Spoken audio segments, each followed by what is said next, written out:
Bismillahirrahmanirrahim. Assalamualaikum warahmatullahi wabarakatuh.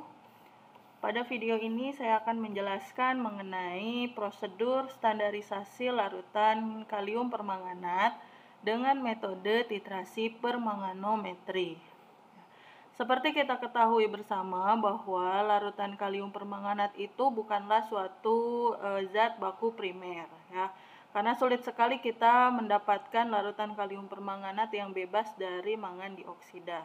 Sehingga kalau kita mau menggunakan kalium permanganat, setelah dibuat, ya, pembuatannya pun seperti dijelaskan pada video sebelumnya, perlu perlakuan khusus, ya. Nah, setelah selesai dibuat, kita tidak bisa langsung melakukan titrasi penetapan kadar zat, ya. Kita harus menstandarisasi terlebih dahulu larutan KMNO4 tersebut, karena yang kita timbang sebelumnya kemudian larutkan belum tentu konsentrasinya itu sesuai dengan yang kita timbang dan dilarutkan itu. Nah, kemudian standarisasi larutan KMNO4 ini dilakukan atau distandarisasi oleh larutan baku primer apa, ya. Ada beberapa larutan baku primer yang bisa digunakan. Di antaranya kita bisa menggunakan larutan arsen 3 oksida, dan bisa juga dengan menggunakan larutan natrium oksalat atau asam oksalat.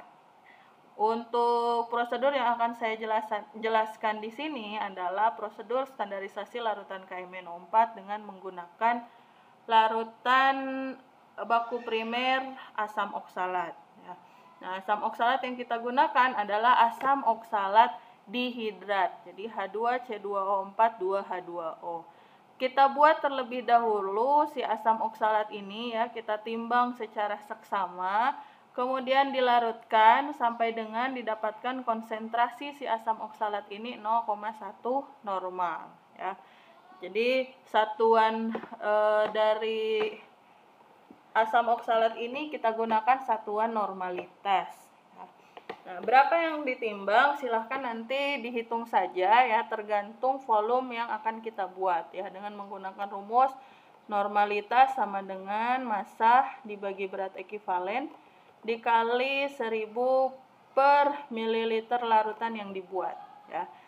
Jadi massa yang ditimbangnya tergantung volume yang dibuatnya dan konsentrasinya. Kalau konsentrasinya kita biasanya buatnya 0,1 normal, ya. Karena kita gunakan satuan normalitas, maka kita harus menentukan terlebih dahulu berapa valensi dari asam oksalat ini, ya. Nah, valensinya bisa dilihat dari reaksi si asam oksalat ini dengan permanganat. Nanti reaksi yang terjadi pada si oksalat ini, entah itu reduksi atau oksidasi, ya, silakan kalian lihat nanti. Kemudian disetarakan sampai mendapatkan nilai jumlah elektronnya. Nah, jumlah elektron yang terlibat dalam perubahan si asam oksalat ini yang akan menjadi nilai valensinya. Kemudian jika larutan oksalat ini sudah selesai dibuat, maka larutan tersebut kita pipet, ya. Di sini prosedurnya itu dipipet 10 ml, ya. Nah, karena dia adalah baku primer, maka pipet dengan menggunakan pipet volume supaya kuantitatif. Kemudian setelah dipipet dimasukkan ke labu Erlenmeyer, tambahkan 10 ml asam sulfat 4 normal, ya. Apa fungsi asam sulfat ini? Asam sulfat ini berfungsi sebagai pengasam. Nah, kenapa suasananya harus asam? Kenapa harus diberi pengasam? Karena kita menginginkan si asam oksalat ini nanti bereaksi, ya, ketika dititrasi itu bereaksi dengan KMNO4. Nah, KMNO4-nya nanti dia mengoksidasi asam oksalat, dan si KMNO4-nya kita pengennya berubah menjadi Mn2+, ya. Supaya KMNO4 bisa berubah menjadi Mn2+, maka suasana larutannya harus dibuat asam. Nah, asam yang kita gunakan adalah H2SO4. Nah, kenapa H2SO4 bukan HCl? Karena H2SO4 ini tidak bereaksi dengan permanganat. Jadi lebih baik kita gunakan pengasamnya itu asam oksalat. Bagaimana dengan HCl? Kalau dengan HCl maka nanti akan ada sebagian permanganat yang digunakan untuk bereaksi dengan HCl ya, karena HCl bisa bereaksi dengan permanganat membentuk gas klorida ya, sehingga enggak semua permanganat nanti bereaksi sama asam oksalat kalau kita gunakan pengasamnya itu HCl ya. Nah, setelah ditambahkan pengasam, kita tidak langsung titrasi, tapi kita panaskan dulu sampai dengan suhunya 70 derajat Celcius ya, 70 sampai 80 derajat Celcius. Nah, kenapa harus dipanaskan? Karena reaksinya itu, jadi reaksi antara asam oksalat dengan permanganat itu akan lebih mudah terjadi jika dipanaskan ya, jadi supaya reaksinya cepat ya, supaya reaksinya lebih mudah, lebih cepat, maka kita panaskan terlebih dahulu si larutan yang ada di Erlenmeyer itu sampai suhunya 70 derajat Celcius ya, 70 sampai 80 lah. Untuk tahu ketika kita panasin suhunya sudah mencapai 70 sampai 80 derajat Celcius ya, bisa kita berikan termometer ya, bisa kita ukur dengan termometer, atau jika tidak tersedia termometer bisa juga kalian lihat larutannya ya. Jadi pada saat pemanasan jika sudah muncul letupan pertama, maka itu kira-kira suhunya sudah mencapai 70 sampai 80 derajat Celcius ya. Kalau udah muncul letupan pertama, matiin memanasnya, langsung dititrasi ya. Harus langsung dititrasi. Kenapa harus langsung dititrasi ya, tadi untuk tetap mempertahankan suhunya pada suhu 70 sampai 80 derajat Celcius. Nah, kemudian apakah ditambahkan indikator di sini ya? Karena setelah ditambahin asam sulfat dipanasin langsung dititrasi, berarti tidak ada penambahan indikator. Nah, kenapa tidak ada penambahan indikator? Karena ya, asam oksalat ketika dipipet 10 ml ditambah H2SO4 nanti warnanya itu adalah tidak berwarna ya. Kemudian ditambahin KMNO4, nanti kalau larutannya tidak berwarna, maka kita bisa gunakan si KMNO4-nya ya, yang punya kita gunakan sifat si KMNO4 di mana dia bersifat sebagai autoindikator ya. Jadi kalau larutannya tidak berwarna, nggak usah dikasih indikator ya, karena si KMNO4-nya sendiri dia bersifat sebagai autoindikator. Jadi dengan nanti penambahan KMNO4, nanti kelebihannya itu, jadi kelebihan 1 tetes aja dari KMNO4 pada saat titik ekivalen, dia akan memberikan warna merah muda yang jelas ya. Jangan kan setetes, setengah tetes juga udah jelas warnanya ya. Jadi hati-hati kalau titrasi permanganometri kelebihan dikit aja, kalian kelebihannya setengah tetes atau setetes aja, warnanya itu bisa berubah jadi pekat ya. Oke, kemudian apa sih yang terjadi pada saat titrasi, bagaimana reaksi yang terjadinya ya, kita lihat di reaksi ini. Jadi ini kan asam oksalat nih. Asam oksalat ini ya dititrasi, ditambahin dulu asam sulfat ya, pengasam, supaya bisa bereaksi sama permanganat. Nah, ketika oksalat bereaksi dengan permanganat, nanti akan menghasilkan CO2 dan Mn2+ dan H2O tentunya yang tidak berwarna. Nah, jika oksalatnya itu yang ada di Erlenmeyer sudah habis bereaksi dengan permanganat yang ada di buret, maka ketika oksalat yang ada di Erlenmeyer ini habis, berarti buret KMNO4 yang diteteskan dari buret itu ya tidak akan bereaksi lagi ya, jadi tetap sebagai KMNO4-nya. Nah, karena dia nggak bereaksi lagi, tetap sebagai KMNO4-nya, maka yang muncul warna yang muncul pada Erlenmeyer itu adalah warna ungu. Nah, tapi kalau munculnya warna ungu, berarti ini kalian udah kelewatan titik akhir.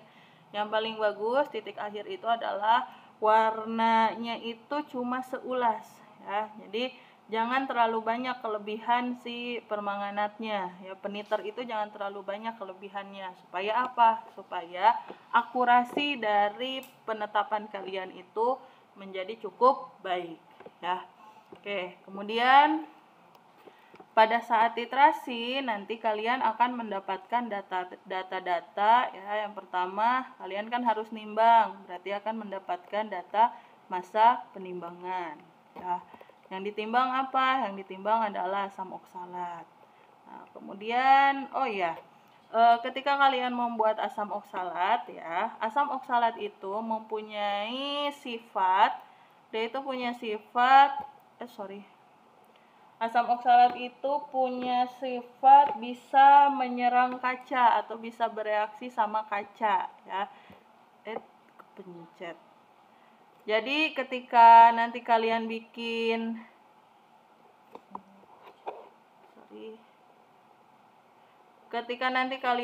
larutan permanganat oksalat ya, jangan disimpan terlalu lama ya, jangan disimpan terlalu lama. Kenapa jangan disimpan terlalu lama? Karena kalau misalnya disimpan terlalu lama dalam wadah kaca, nanti si oksalatnya itu bisa bereaksi sama si kacanya ya, jadi bikin merusak wadah ya, seperti itu. Jadi jangan terlalu lama menyimpan asam oksalat ya, larutan-larutan oksalat.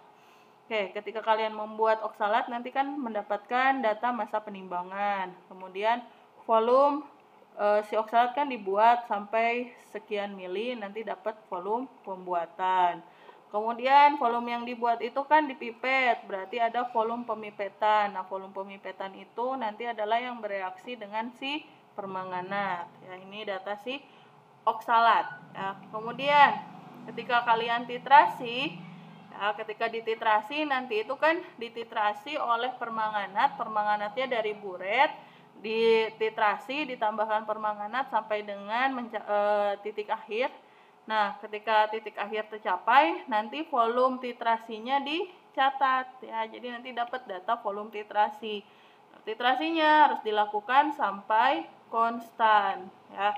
Tiap laboratorium biasanya punya peraturan yang berbeda mengenai penetapan sampai konstan ini. Nah, untuk di lab SMK Bani Saleh biasanya titrasi sampai konstan itu yaitu selisih volumenya tidak boleh lebih dari 0,05 ml ya, seperti itu. Lalu nanti data volume konstannya itu dirata-ratakan ya, untuk mendapatkan data volume titrasi. Nah, dari data-data ini nanti kita bisa gunakan untuk menghitung ya. Kalau standarisasi berarti kita mau ngitung konsentrasi si baku sekunder. Nah, konsentrasi baku sekunder yang kita hitung adalah dalam satuan normalitas. Ya, satuannya normalitas. Sehingga rumusnya seperti ini. Ya, untuk menghitung normalitas baku sekunder kita butuh data miligram dari baku primer. Nah, miligram baku primernya itu dari massa penimbangan si baku primer. Siapa baku primernya? Baku primernya adalah asam oksalat. Jadi pada saat penimbangan satuannya kan gram, diubah menjadi miligram. Jadi dikali 1000 ya, biar menjadi satuannya miligram. Kemudian dibagi BE baku primer. BE itu berat ekivalen. Berat ekivalen didapatkan dari MR dibagi valensi ya. BEMR dibagi valensi, kemudian dikali faktor pengencer. Faktor pengencer siapa? Baku primer. Berarti dari data volume baku primer yang dibuat, ya tadi buatnya berapa, dibagi volume yang direaksikan. Volume yang direaksikan itu biasanya dilihat dari volume yang dipipet. Ya. Dikali volume baku sekunder. Nah, volume baku sekunder ini dari data volume titrasi ya, ambil datanya volume titrasi yang sudah konstan.